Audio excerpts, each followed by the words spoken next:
man. So, all right, man, you coaching. You got NFL, you're coaching now, and then, you get onto this podcast, man. This podcast, Viral Podcast, man. I mean, you doing big things with it, man. I mean, like, and what I love about your podcast, it's not wide range, it's very specific, it's people understand, how important it is to have like a specific, topic. Because there's people like, like you chief concerns, right. it's like, you wouldn't think like, I can make a podcast just about Chiefs. But like, no, like you have like hella fans that like listen to you every day or whatever. So, what I'm saying? This definitely hitting like a niche that like, a lot of people aren't. Cause I was looking, I'm trying to figure out if like every like NFL team has their own just podcast, just talking about them. I didn't see like every team have that. Yeah. So like, that's, you did something that's going to like start something. I'm telling you. Right. The thing is, I think there's definitely a market for it. And what we wanted to do, we wanted to give kind of perspective from the players' side, from the intricate parts inside of the building, how everything happens. So one of my co-hosts, Marcus Dash, who was actually wanted how we got into it, interviewed me. And then he said, hey, man, what do you think about doing this podcast? And now, look, I just wanted to get into the podcast to have fun. And that's what we're doing. We're having fun with it. But we're starting to get a lot more followers and people drumming up, a lot more like just the traffic coming in. Because then they see like, okay, these are real players, understand what's going on, right? So they want to hear, okay, what did JD go through, right? Right. What's all happening with the Chiefs? What does this mean actually when they talking about these things? And so I can give them that perspective. Another one guy that Eric Warfield, Eric's been on. He started it with us. He's been kind of back and forth with a few other things, but he's a guy that played in the league for like 8 or 9 years with the Chiefs. And so when we talking about two guys that sitting there talking football, right?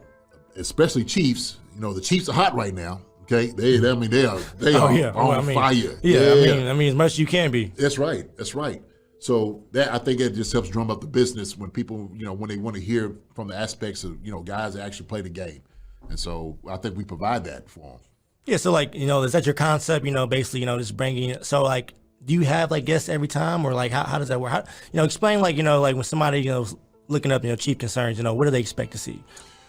You expect to see, for one, honesty, right? Okay. We don't do like the whole corporate thing, where you have to say a particular thing, right? I let it. You ain't get nobody in here telling you it's all right. Okay, all right. No, we don't do that. I'm gonna be real 100, cut jokes, but also too we're gonna be blatantly honest about things. We're gonna talk about the good things with the NFL. We're going to talk about the bad things in the NFL. We're going to talk about the business side, the sucky side that I done went through and other guys went through. They're going to see former players on there. They're going to see former coaches on there. They're going to see players that's playing right now. They're going to see players from other teams that we play every week.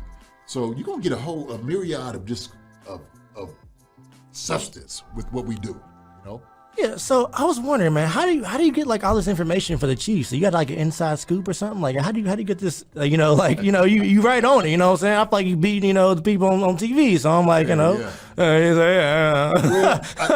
I will say this: there's a couple guys that I obviously do speak with, guys that I have played for before, like Andy Reid. Not necessarily I call Andy, but like, hey Andy, what's going on? Right. I mean, But obviously, playing for a long time, a number of years, just that experience, you kind of know these things. You know what GM speak is. You know what coaches speak is. Right. You can read between the lines. You can hear, what somebody's really actually saying. When they're saying one thing, we know exactly what this means, right? So whether it has to be in the training room, right? Or, how somebody's doing the offseason. We know all those different things.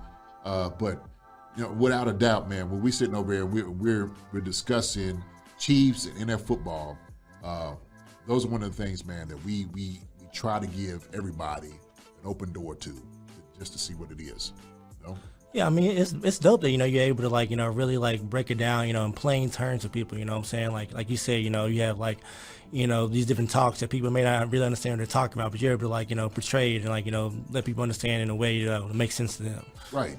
And I think it's important. Sometimes, man, it just put things in layman terms, but also too.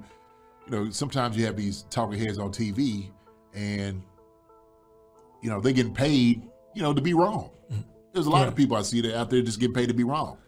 So I picked the Chiefs to win the Super Bowl. I'm just like, we ain't get paid a dime to do it. Right, right. Hey, that's how it goes. It all worked out though. Right. Yeah. All right, man. So, give us like an inside scoop. One of the episodes that you really like. Give us like an example, like something happened. That one of your best moments in the show thus far. That you like, man. That's chief concerns right there. Yeah. Man, that's pretty good. There's a lot of them. I think having Dick Vermeil on. Having Priest Holmes on, kind of talk about a little bit of like some of the things that happens in the locker room. Mm-hmm. Obviously, a lot of the memories that we talk about and discuss. One thing I brought up, Marcus had asked me, what was like one of the kind of regretful things that I went through. Well, quick story. One of my boys, we would ride to the airport together, for away games.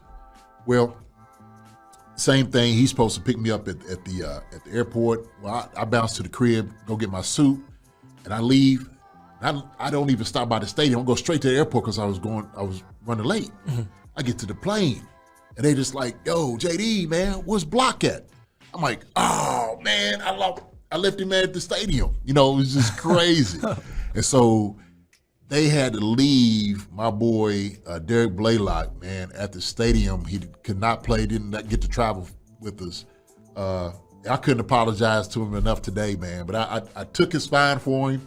Like I said, I still apologize today, man. But those are just stories that we just have, things that people just don't realize that goes on, that we just talk about. But that's what's up. That's what's up. But there's good things, man. Like I said, there's like tons of memories that I have, stories that people want to hear. And I think that's one thing, like when people actually like listening to it, either going to, to work or school, wherever they're going, when they're listening to it, they know it's going to be realness. It's going to be organic, right? These are like no fluff stories. This is like the real deal. This is what really happened. Right. So when somebody's listening, they're like, "Oh my God, I can't believe this happened." That could really happen. Yeah. Like they got in a fight for real. They was hitting each other. Oh my goodness. Look, that's what you want to know. They're like, I don't. Let me find this in this. Yeah. Right. Okay. Yeah. You giving her raw. Absolutely. Yeah. That's what's up. Raw and uncut.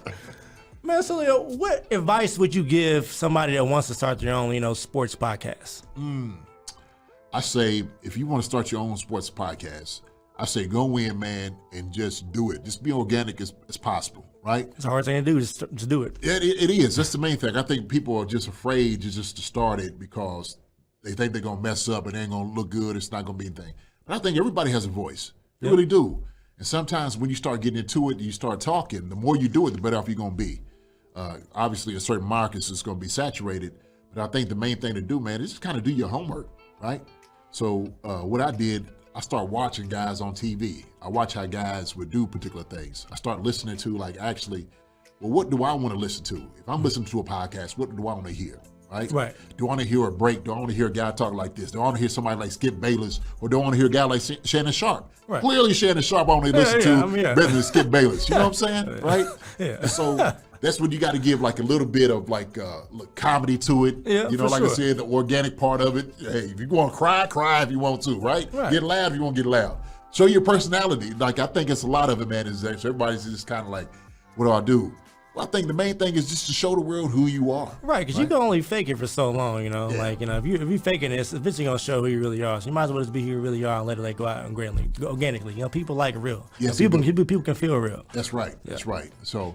And that's all I like this. Like I like how we're doing it. We're just having a conversation, right? We're just sitting back talking like we would be at at a home or in a bar, sipping on some water, having a conversation. I think those things when you do it that way, man, that's the way to do it, right? Right, exactly. Some water, some water, right. So I think things like it when people are thinking about doing their podcast, and more than anything else, man, just take the chance, just go out there and just go do it. All right, man. That's good inspiration for people. Okay. So we talked about all these things, man. What else you have going on right now, man? You really want people to know. Ooh, so, I was coaching in my bio. I coached for 12 years. Just got finished coaching out there in LA for the NFLPA for guys going into the draft this year. But my main thing that I have been working on, have been passionate about, is my foundation, my Dunn for Kids Foundation. Okay. And I started that in Kansas City in 2003. And it's been like a foundation that obviously as being going out just to help people.